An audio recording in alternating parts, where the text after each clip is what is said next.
Hello, welcome to Futbol de Europa podcast. This is your host Blaze, and today alongside me are Sean and Carlos once again. Welcome both of you. Thank you for having us. Yeah, good afternoon. Good afternoon. And yes, so we would like to start this podcast by clearing up some stuff from the last podcast episode.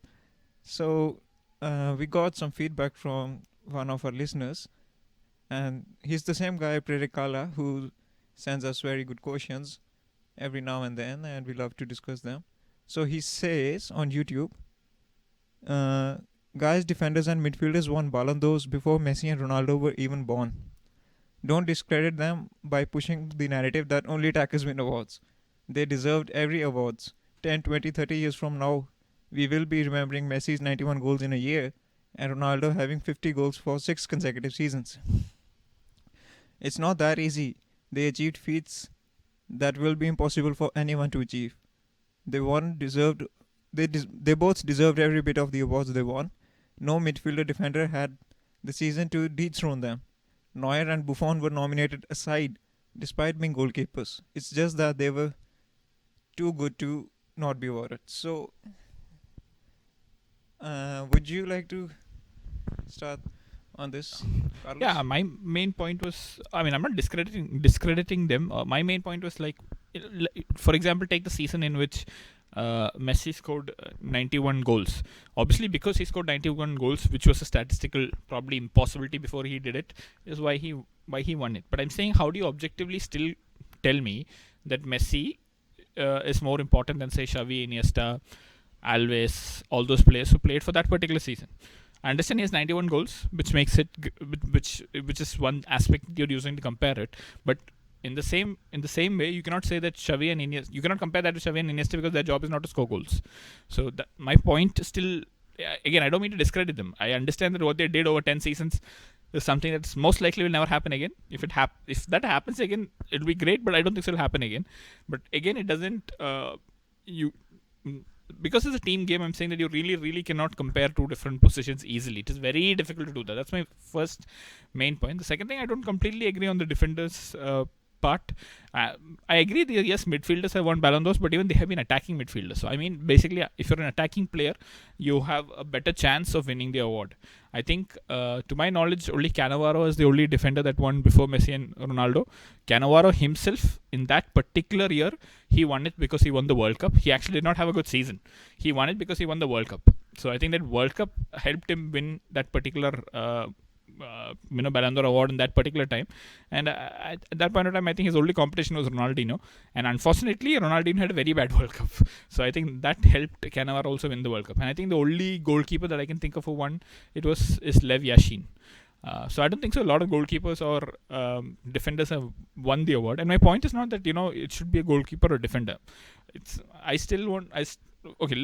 you remove Messi and Ronaldo's outliers, there are still more attacking players in midfield and attacking midfielders that have won the Ballon d'Or award. So are you telling me that for example, in his entire career, are you telling me Maldini never deserved to win a Ballon d'Or? I don't think that is true.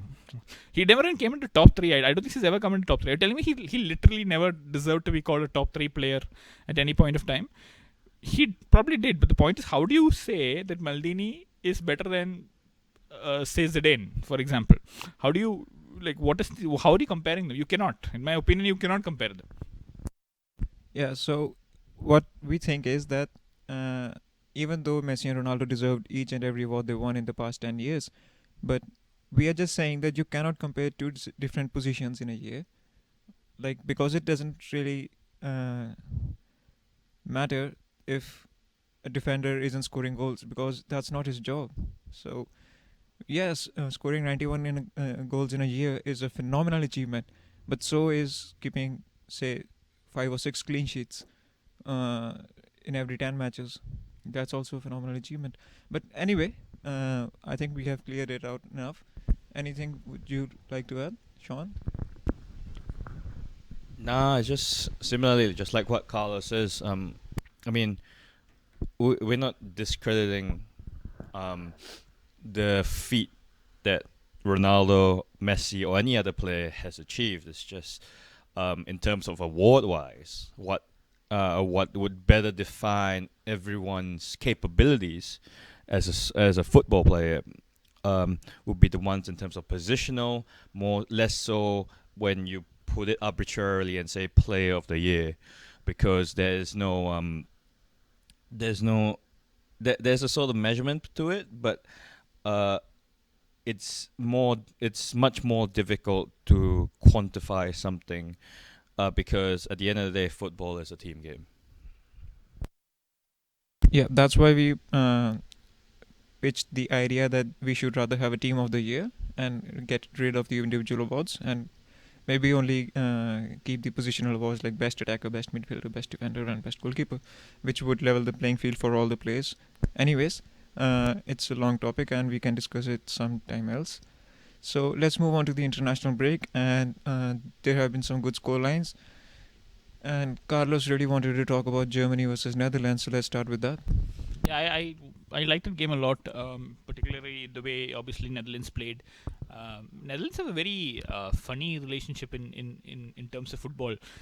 They're considered powerhouses, but they when they're at their peak, they're another level altogether, and at their low also they're horrible.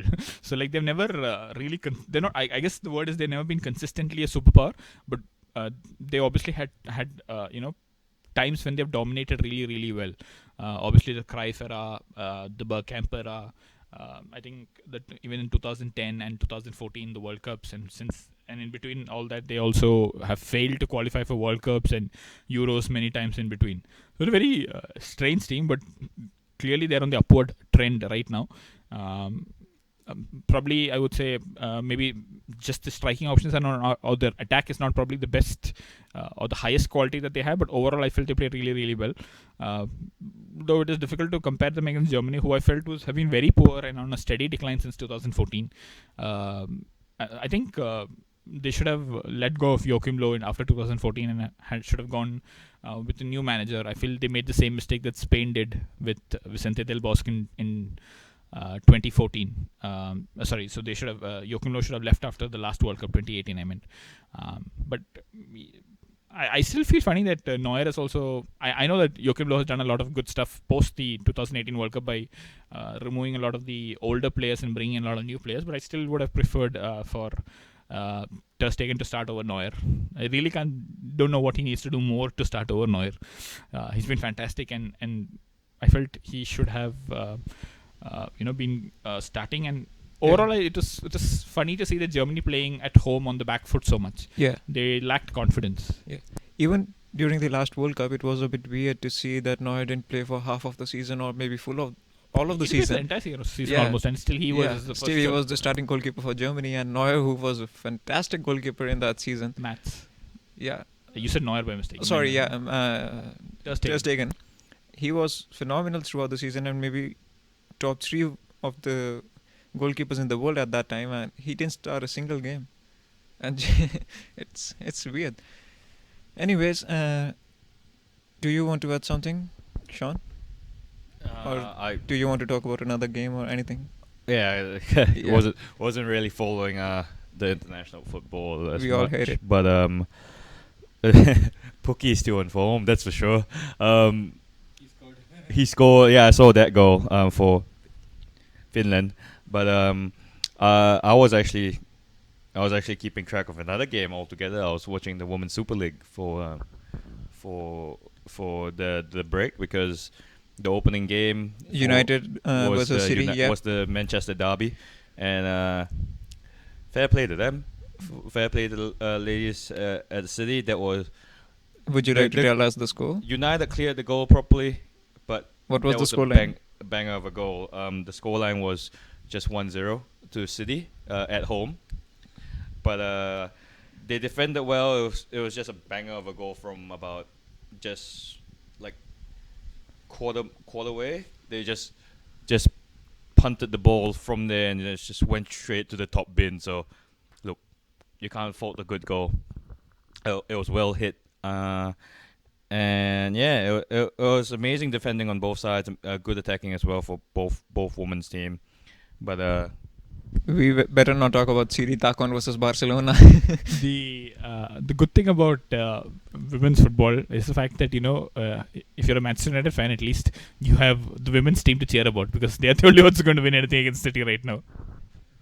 Yeah, that's why I started watching the women's team because it's a better team to cheer for at this moment, really, despite the rebuilding that Ole is having. But in other news in terms of EPL though, Watford fired their manager, Javi Garcia. Harvey or Javi? Yeah, Javi that's Garcia. interesting. For underperform. Here's the thing. Got fired for underperforming, and then they rehire. I can't pronounce his name. I can't do justice. I can't pronounce it. But Flores. Uh-huh. They rehire Sanchez Flores. Kike. Oh, okay. I was about to say Quiche, to be honest. So Kike Sanchez Flores gets rehired, right? Yeah. 3 years ago, he gets fired for underperforming anyway. So I don't know what Watford are doing, but I don't. Even another team did the same thing. I'm Maybe in the surprised. last season. It was an Italian team, I guess. Was it? Which team it was? No, it was Monaco. Yeah, Monaco signed Henry and then reverted back to the former manager. Oh yeah, they sacked him and then they Yeah. sacked Jardim and hired Henry, then sacked Henry and hired back Jardim. Yeah, and that happened within one season. Yeah, I mean in the same season, Yeah. a couple of months. I'm just surprised. Similar with Real Madrid also. Zidane left for Look. 6 months. Anyways. Well, what's surprising for me is just that Watford has still been able to play in top flight football despite all that. Troy Deeney does lead the line pretty well, I have to admit, though. But yeah, that's pretty much it for me. Bernardo Silva's goal was pretty nice. Yeah, for the Portugal won game. 4-2 against Yeah. Sweden. Against I think Portugal is which team was it? Serbia. Serbia. I think Portugal is a very underrated team right now for the World Cup. I think they have a good chance. They have a good squad. They have a decent manager. Ronaldo has been. I don't want to say lucky because when you're Ronaldo, you definitely are lucky because you are one of the best players in the world. But now he has got a squad which is actually very good. Yeah. Yeah, earlier it wasn't the case. It When he wasn't was the younger, case. he wasn't. He wasn't didn't the really case. have. Yeah. So yeah, I think this is In his later years, when he is about to retire, he's got a good squad, and there's a chance that he can retire with the World Cup. Yep, I think I really do think this 2000 next World Cup, 2022, whatever, and this Euros and next World Cup is probably the where he should go full on. That's when probably they'll have peak. He'll have the best squad that he has played with for international tournament. So yeah, I'm interested to see how they do it and how they are able to manage it. And I feel I like Santos a lot. He has moved a lot from what do you say? Our entire team is Ronaldo focused alone to a more Pass it to Ronaldo from. he's moved a little more from that to be more accommodating Because of the now qualities you of have the players like Andre Silva, Bernardo Silva, and you Yeah. have William. I heard also there's a new. I can't remember the name of the player. Benfica player who's playing as a central midfielder who's supposed to be really really good, potentially able to replace William Carvalho. There is also obviously Guerrero and other. Joao Felix is also there. Yeah, Felix didn't even, I think he did not. He play didn't the play, many but games. he will be there in the Yep. World Cup squad for sure. So yeah, they've been playing really well. Yeah, and Bruno Fernandes. though I like Quaresma and Nani, but I think now it's a more complete team. It's not yeah, really. I feel, It's it's not more balanced throughout midfield Mhm. and defense and Yep. attack. So, yeah. What's your take, Sean? Crap! I suddenly lost the thought. Oh, what was it about again? Portugal. Right. Yeah. No, I just want to say. Let's just not say it's speak too soon because same thing for Messi. He's surrounded by Well, let's say he was surrounded by a lot of individual good talents at Argentina, but only in attack. but It wasn't balanced out through mid and defense. well, And in 2014, you could say that, but I think you can see the difference. No, I think Ronaldo is more. He has a more mental ability to lead a team like this. Yeah. Like he has a more mental ability to lead a team that is talented. Plus, they have the winning mentality Yeah. because of They've already won that pressure. they've already won the Euros, Pressure and now off them. each of the players which is in the Portugal national team have been in good top quality football clubs. So it matters a lot. No, I'm just pointing out mild similarities, just to sometimes And also in terms of national teams, it's not always Yeah. there. And when we obviously French are still the French team are favorites for both the Euros and the World Cup, I would say. Yeah. With their depth in squad. But I think Portugal is a close second for me right now because there's no clear second. Germany is not there. Spain is not there-ish. That there-ish maybe, but not there yet. So I think Portugal is I would say Spain can really be there if they use the likes of Reguilon and I want to see- Ceballos and all that stuff. I don't think Ceballos had a phenomenal assist. in the not this match, the match before that. Yeah. And I think Spain is not. I'm not sure whether Spain is ready for the Euros, but it'll be interesting to see whether they can make themselves ready for the World Cup. Yeah. Yeah. But But to be fair, Euros to be fair, isn't, the Euros for 2016, Portugal in a sense got lucky with the way they got to the finals. I mean, with all the penalties and everything, but still, not discrediting them. I think that's what wasn't we've been really- saying the entire podcast. We just saying not Yeah, no, it's discrediting them. I know that people will take it in a different way than we intend to say it, but yeah. Nah, it's just in the sense that in football you need a little bit of luck. When you hit the Yeah, woodwork, does it and- go in? Does it go out? Same thing for Portugal. They had good players that Luck that is year with as well. those who play well. So Yeah. that's what we can say. It's just that, but it's good because they have less pressure on them. In terms of that, this coming World Cup definitely would be 2020, right? World Cup. No. 2020 2022 is World Cup. 2020 is Euro. Oh, 2020 is Euro. Okay, mixed it up. Oh yeah. 2018 last year was World Cup. Yep.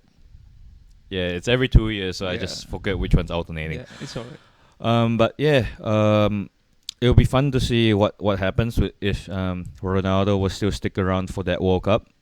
Yeah. Messi, I don't know. He keeps saying he's retiring from international football, so I really don't want to talk about him. But Messi has now shifted that narrative to Barcelona as well, where he has look, contract in his clause. He has a He has a clause in his contract contract which says that he can leave at end of each season for free. But it's not for European clubs. He can leave for outside Europe, like say back to Argentina or maybe some Qatar or China or whatever. is there a reason why? The reason is that he wishes to leave, he can leave. That's it. That's the reason. He has Okay. gained that right, according to PK. Okay. When he probably. But I think- I have a feeling it's just for him if he wants to leave to go home to Argentina to play for a club there. I reckon. Yeah, Neville's or Yeah. yeah. But That's I think just- he can still fetch the club some money if he leaves. Mm. Yeah, I don't it's- know. I It's- don't it know why he shouldn't- wants it to should- leave for free. That's a bit. Maybe not. Anyway. But Argentina clubs are still poor, so Yeah, it's understandable.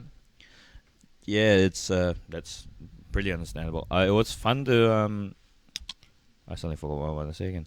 But yeah, it'll be fun to watch next year. Spain. I haven't kept track of Spain, if I'm ashamed to say, but France. I've kept track of France, Portugal, and England. And those three teams, England is always in contention, always because of England being England. Sometimes I wonder why the Beckham and Owen and all those players in that Galactico style of team never Mm. won anything.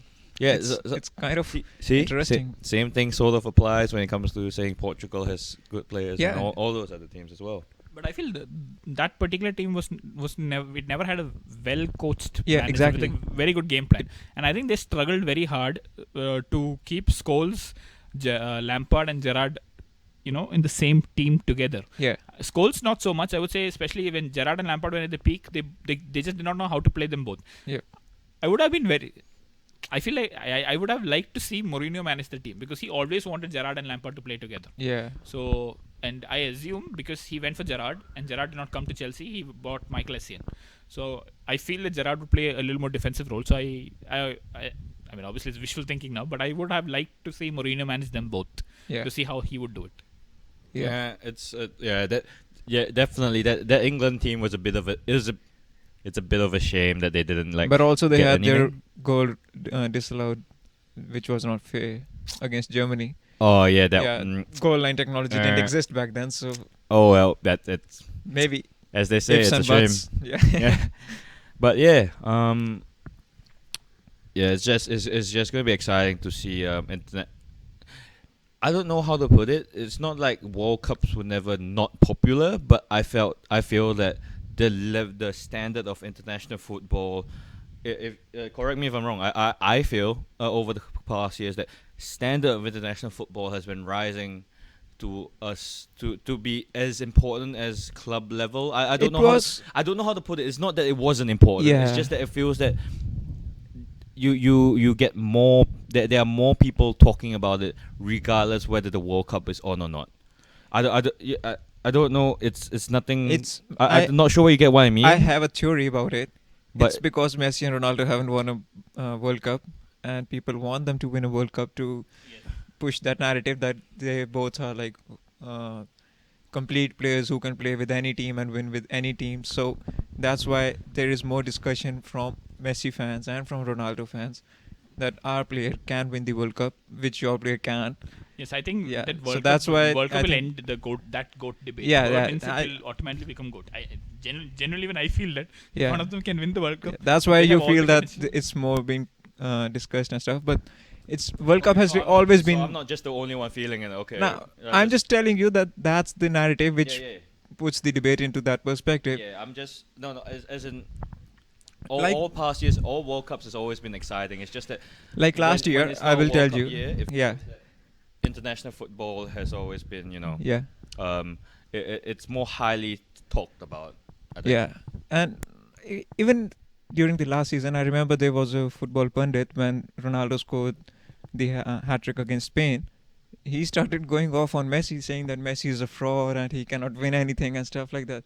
So it's really about those two players when it comes to discussion. So that's why we think that okay, World Cup is more relevant or so. But World Cup has always been the most prestigious award in the football history. No, as in no. Yeah, like I said, no doubt about that. Like no, Maradona and Pele are regarded as the best because they won the World Cup. yeah, as in no doubt about the prestige or like the World Cup brings or the international football. Even that he- UEFA that's- Nations League has been overrated because Ronaldo won it. Otherwise, it had been.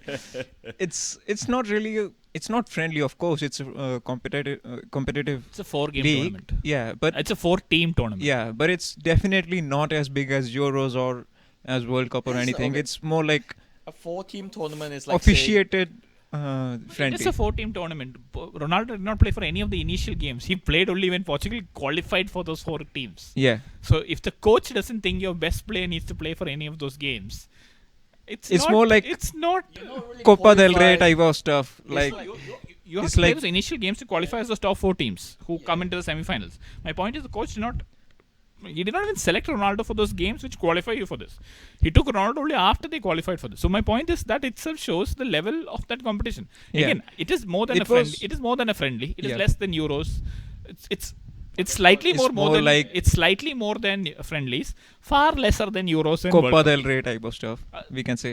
Yes, something like that. Yeah. Yeah, no, it's just no, not this. Yeah, it's just I don't want not. The pure intention of the UEFA was they explicitly said that we are bringing this competition in to replace friendlies and get more enthusiasm and competition out of the friendly games which happen all season long. Yeah, I think So and that's that what's is the helped- pure intention of the competition, and that pretty much sums it up.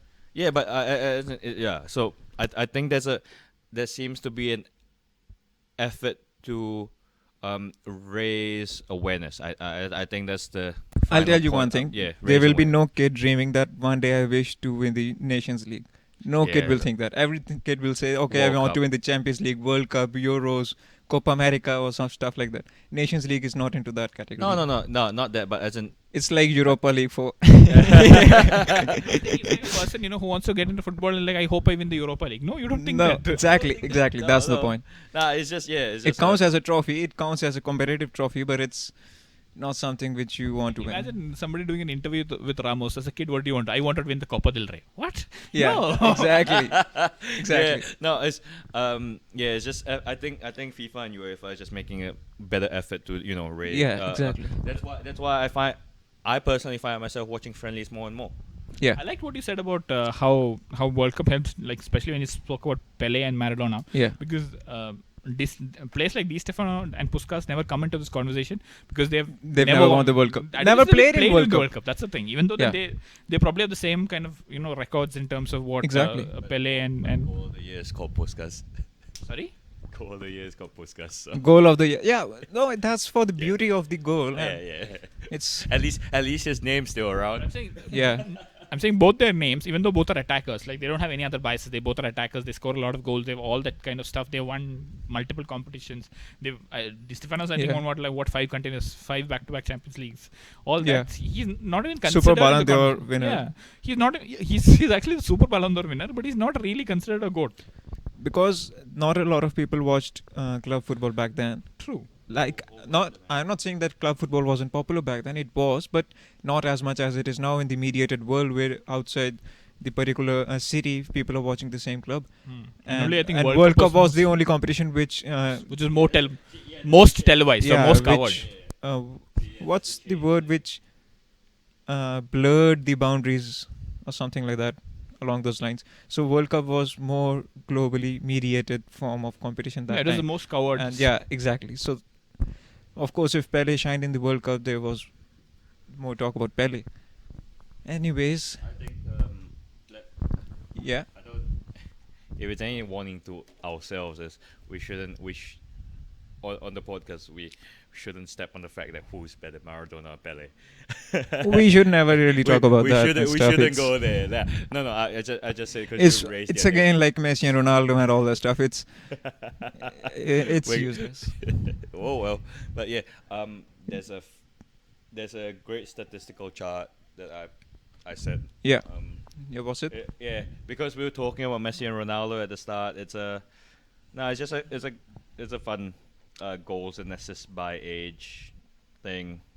Uh-huh. It basically shows that there's almost like a 40 or 50 goal plus assist difference between the both of them. Where 51 to be precise. Yeah, 51. 840 and 781 for Yep. Messi and Ronaldo respectively. 791 and 840. So basically, Messi leads Ronaldo by around 51, despite being 2 years younger. But I think this chart is a little skewed for Messi because it has goals plus assists, Yeah. where you could say Messi is like a more creative, artistic player, Yeah. and Ronaldo is more of a Also, finisher. Messi played in a team which was already well established, and Ronaldo was in a. Ronaldo shifted leagues when they were kind of in a reformation. Correct. He left a well-established team and came to a team that was starting off. Yeah. I think I would say Messi was in a well-established team as such. But He- there was a system, there was a structure, and Yep. he never really had to Yeah. adjust to a different kind of play. As in, I think the point of the chart was to show that statistically, when Ronaldo joined Real Madrid, right, it's basically on par. Yeah. Like there's nothing. It's very difficult to separate like what they've done. It's basically it's a parallel line. So like Yeah. they've basically just been the same despite that 51 difference. Yeah. When Ronaldo joined Real Madrid at 24 and a half or something, there's the lines just rise Yeah. together. Yeah. I think Plus I think Messi- that's the point of the chart. Plus, Messi has the advantage of the 91 goals a season record, and that's something which is unique to football, which may not ever be replicated. I doubt it will ever happen. Before we finish the podcast, I think we should talk a little bit about the Roy Keane. Yeah, I forgot about that. That was supposed to be the main talking point of the podcast. So Roy Keane went off on Alex Ferguson and said that he isn't. I don't know why he thinks the way he thinks. He says word to word. Ferguson came. Let me read the quote so that it's all right. So Roy Keane says Ferguson came out afterwards and said he always did what was best for Man United. Nonsense. His son Darren played for the club and won league medal. Very lucky. His brother was the chief scout for Manchester United for a long time. I'm surprised his wife wasn't involved in the staff some way. Darren, the manager at Preston North End, and lost his job. He had a couple of young players on loan from Manchester United. Guess what happens the next day? They are pulled out of Preston. Is that doing the best for Man United? Do me a favor. So His obvious problem with him was the way he departed. yeah, He's not technically lying. He's just saying that a person who embellishes. He's just saying that basically Alex Ferguson at a point of time embellished the truth. It's like asking a kid who failed an exam, did you really study hard for it? And he says, yes, I studied really hard for it. Obviously, the guy is lying. So it's just a small like when Alex Ferguson says he did everything for Manchester United, it doesn't mean that every action, every thought he did exists for Manchester Exactly. United. It just means that the majority of his life he spent towards making Yeah. Manchester United a better club. He was obsessed with bringing Manchester United to the top of the Premier League, and he did that by knocking Liverpool out. Yeah. He literally did that. So Yeah. I have another theory. When you are associated to an organization for a long period of time, like Sir Alex Ferguson, you kind of think that you yourself are the organization. So even if you do things for yourself, you see it as a justified act, and you don't really you are not able to differentiate from yourself and from the organization you are associated to. And I think for sure no one will argue that Alex Ferguson has more pros than cons for United. He has done his achievements for United, and his work for United far outweighs anything which a fan can complain for. So maybe I don't agree. I'm not a fan, but I think objectively I don't agree with his decision to bring in Glazers and privatize the club to sell it and all that stuff. But you look at his awards, you look at the team formation he brought in, and the competitive side he built, that pretty much outweighs all of the other stuff. So he was very ruthless. Also, he managed to reinvent the squad at the right time, at every instance, except when he retired. even when he retired, he don't just tell you, left a squad which was at the end of the circle. Yeah, He didn't. He never bothered reinventing that squad Exactly. properly. So he left on a high. He said that basically okay, Robin Van. You can't blame him. He got Exactly. he got his health problems and all that. No, I understand. All we that. are not blaming him. We are just saying I'm saying that he I'm has not saying reinvented the squad. As in, I'm not saying we are blaming him. I'm just saying you just can't blame him. Yeah, exactly. yeah. Exactly. His last season was basically he put a very nice plaster called Robin Van Persie onto the Manchester United squad, Yeah. and put them on top of the perch and knocked Liverpool out. Yeah. On top of that, Michael Owen and Alan Shearer as well. Yeah, I just read that. This is finally this is the apart from the Roy Keane Alex Ferguson one. This is the other less covered topic because it's not that. What was it?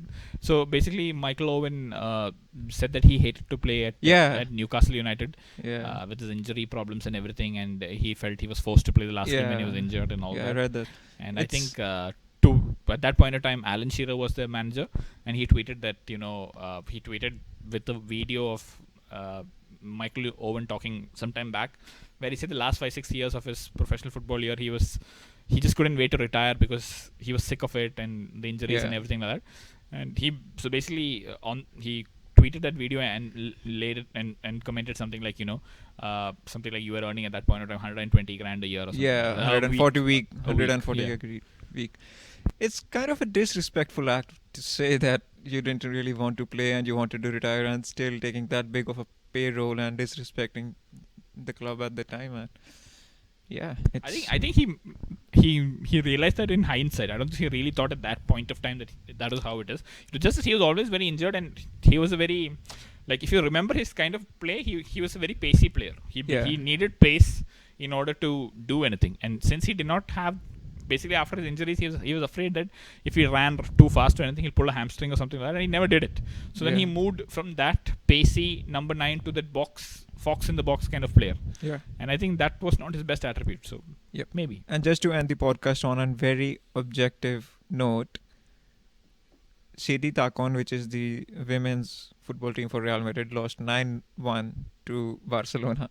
So we don't really want to talk about it because it's understandable. But yeah, that's what happened. But FC Barcelona women is a very well-established long-term team. Yeah. And they are Takon- currently a better team. As far as I understand, they're currently a better team than City Takon because they have... have the players... City Takon, have they signed for this year? They're already playing? Or there's some players that who Real Madrid have signed up. But they will play later on. I'm not sure And they they'll play just later. qualified. They are like... how do you say? When Like you are a promoted to the upper league, promoted. yeah. So they are just promoted this season. So it's understandable that it will take a long time for them to be a very competitive and strong side. Say 2 to 3 years or even more, maybe sooner than Manchester United. So that's pretty much it, I guess. And It was a shorter podcast, and it was Thanks to to the be with international you. break. Thanks to the international break, which we hate to talk about, but it opens No, up. I like this time's international break. It was not too bad because Yeah. it was qualifiers. It was a little more fun. Yeah, it was a qualifier. It's a non-friendlies. Anyway, that's pretty much it from today, and thank you so much for listening. And hope you don't really confuse with the words when we say that other positions aren't really that much appreciated. It's not really a dig on Messi and Ronaldo. It's just that we think that football needs to be a more objective. So that's pretty much it. Thank you so much for listening, and keep sending in your questions. We will love to answer them in the next episode. And subscribe to our YouTube channel, like and share the videos. Thank you so much. Adios. Thank you.